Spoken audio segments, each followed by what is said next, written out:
Hey everyone, Robyn Openshaw here. Just wanted to start with showing you my t-shirt, Fringe Minority. This was kind of a joke. I think it was Justin Trudeau started calling Canadians fringe majority or a minority back when he had the Canadian truckers protesting uh, vaccine mandates. And so I made myself a tank top with that. And so I just wanted to start with that because Bitcoin owners or owners of cryptocurrencies in America apparently has exceeded 10% of us who either own it or have owned it. So I want to talk today. I keep my videos really short. Most of the crypto channels out there are doing 1 and 2 hour podcasts and 3 and 4 hour podcasts. And I don't want to overestimate your interest because I assume that you're a beginner and that the jargon won't make sense to you because that's where I was when I started 5 years ago.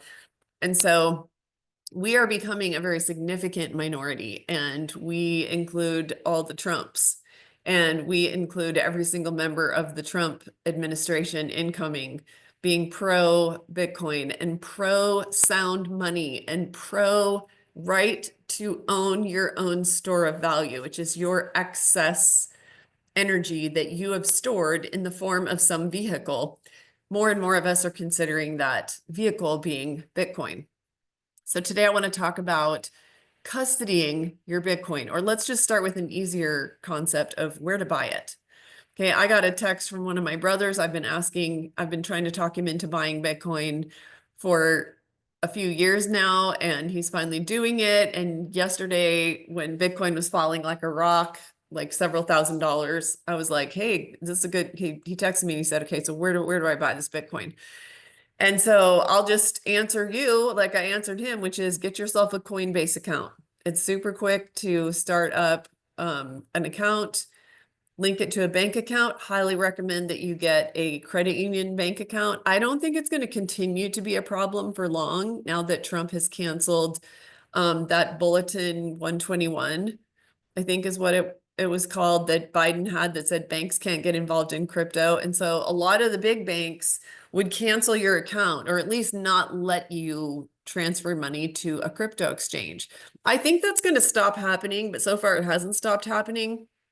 So when I moved to Florida 4.5 years ago, I got 2 different credit union accounts.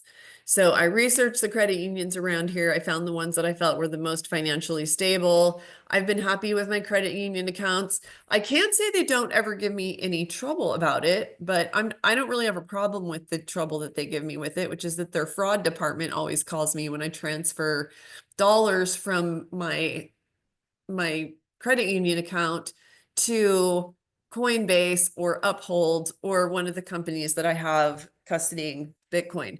So we could go into a side tangent of a few companies that I have interviewed, both personally and on my Wednesday night mastermind, which you can go for a deeper dive into some of the classes where I've interviewed Abra. I'll tell you the pros and cons of them. I've interviewed Swan. I'll tell you the pros and cons of them. I'm going to be interviewing a few others, including River. But let's just start with, you have to buy on an exchange. So you can easily set yourself up an account with Coinbase. You should always have 2, at least 2. So I mostly use my Uphold and my Coinbase account. I think they're uphold.com, coinbase.com. Anyway, get yourself set up an account, buy your Bitcoin. You need to get it set up in advance of being able to do it. You can't go set it up right now and be buying 3 minutes later, probably. So give that a try. And then once you have your Bitcoin being held on an exchange, remember, not your keys, not your coins. And so then you have to decide, do you want to hold it on a cold wallet, which I think one of the best ones out there is Ngrave, Ngrave. We'll put a link to it. We have an affiliate link to it down below. Before that, always used Trezor wallets. So I have a couple Trezor wallets and I have one Ngrave wallet. Most people use more than one. Okay, they don't have all their crypto on one. And then you have to think about the security of where that device is and how you're going to keep your seed phrases. So you can get these titanium plates and you can punch into them your seed phrases so that they couldn't possibly burn in a fire. I also have a method where my estate attorney holds half my seed phrases, and the executor of my estate holds the other half of my seed phrases. And I'm going to leave it at that. You kind of have to think how you want to do it, but putting it in a Google Doc so that it's findable on the internet, potentially by hackers, probably not the best idea. So lots of ideas swirling in your head right now. There's no one right way to do it. And I'm not a financial advisor. This is not financial advice. This is just sort of the basics, is that you do have to start on an exchange. They are bound by KYC rules or laws. KYC is know your customer, which is a euphemism for surveillance. And so you are going to have to take a picture with your camera of your face, and they will on occasion have you verify that you are that face. So there is facial recognition surveillance. I would not tell anyone when talking about crypto that it's a way to evade taxes or to not claim it, because the fact of the matter is these crypto exchanges, as of 2025, they're going to have to send you whatever the equivalent is of a 1099. So you've probably done 1099 work before, where they send you a piece of paper at the beginning of the following year to use with your taxes. They file it with the IRS, you file it with the IRS. But anyway, so start there, get a couple of accounts on Kraken, Gemini, Coinbase, Uphold. I think these are reliable exchanges. The US government doesn't seem to have a problem with them. But the point is to get started buying. And then you can later, if you want, go to one of the, I think, over 100 companies now who are custodying your Bitcoin for you. And oh, I'll show you my little jades. I have been custodying with Swan Bitcoin. If you DM me, if you have $100,000 or more to invest, I will connect you to my guy and you'll have concierge service. And so let me show you what I got. I've only been with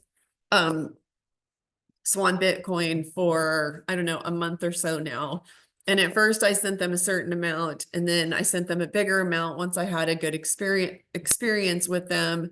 But then you can buy 2 jades, and you're holding 2 of the 3 keys in a multi-sig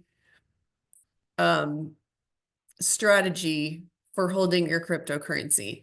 So Swan is in possession, it's actually a company that runs underneath Swan, is in possession of one of your 3 devices here. So today my goal is to get these set up with my guy at Swan Bitcoin, who has been super helpful to me. But if you have more than $100,000 to invest, DM me and I will connect you directly to my concierge guy. That's why I wanted to do it, is I don't want to be involved in always having to make the trades myself. So if you're a bigger investor, Swan has been around for some 5-ish years. Those are the older companies, are the ones who've been around for 5 years. This is such a new industry to help people custody their crypto. Abra is a company I've also investigated. The woman I've spoken with is Marissa, and she is both an attorney and an MBA.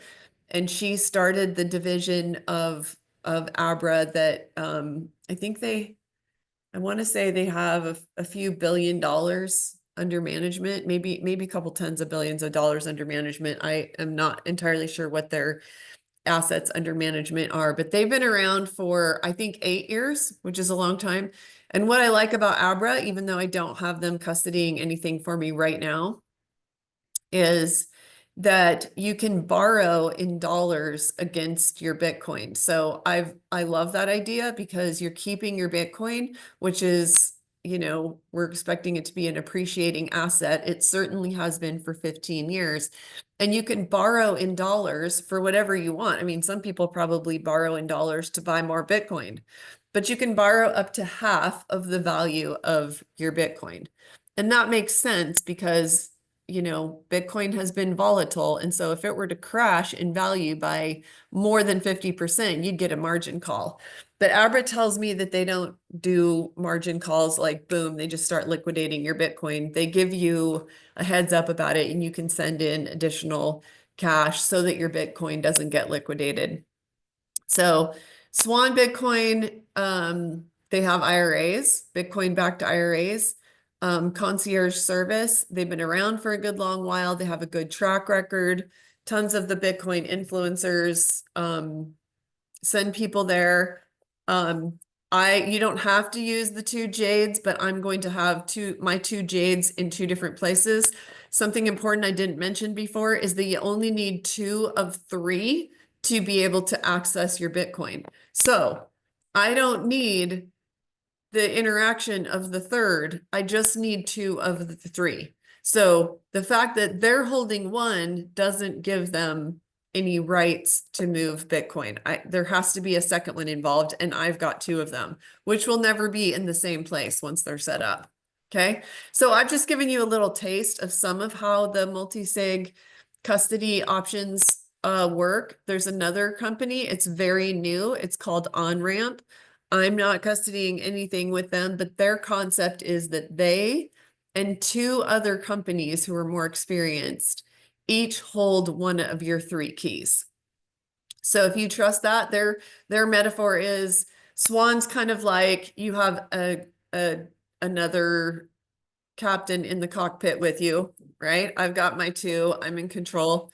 Their metaphor is there's 3 pilots in the cockpit. You're in first class drinking champagne. If one of those 3 companies went down, that's okay because each of them have one of your devices. And so it only takes 2 to access them.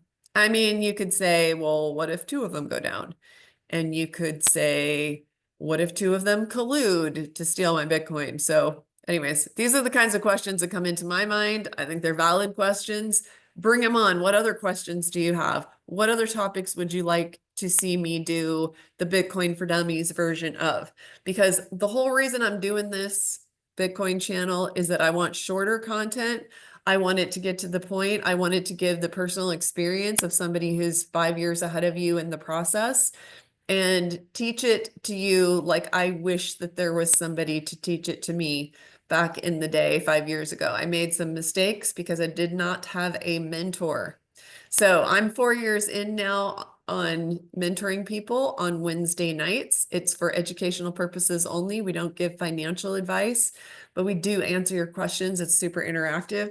Check down below to join my mastermind and just devote 8 p.m. Eastern time every Wednesday night for 90 minutes. It's a bit of a drink from a fire hose. You've probably noticed I talk kind of fast and I have a lot to say, but I do break up the sound of my own voice. You don't get fire hosed by me for 90 minutes. I often show you clips of videos that I thought were really good to help explain a concept. I also have other really good teachers that I bring in. I interview some of these companies. The innovation that's going on top of Bitcoin is like nothing I've ever seen in my whole life. So I'm really excited about it. It became 4 years ago when I started this mastermind, it became worth my time to teach other people about it because I've always been about medical freedom and having options outside of drugs and surgery for your own to make your own choices about your own health and be the healthiest you can possibly be. I turn 58 next week and I don't have any diseases or symptoms or drugs, and I love it. I love that I don't have to go to doctors. I was in a car accident. 9 months ago. I do go to the chiropractor a couple times a week. But mostly I'm doing just fine. Haven't even taken so much as a Tylenol since that car accident. So I love teaching people ways that they can keep themselves out of that circle the drain system, but I'm feeling is equally passionate the last 5 years about your financial freedom and getting free of the tyranny of the central banks. Where, I mean, I'll tell you what, I go into the banks, you guys, and I've gone into banks and been sent to another branch and another branch because they literally won't count my $65,000 and put it in my account because they say they don't have enough staff.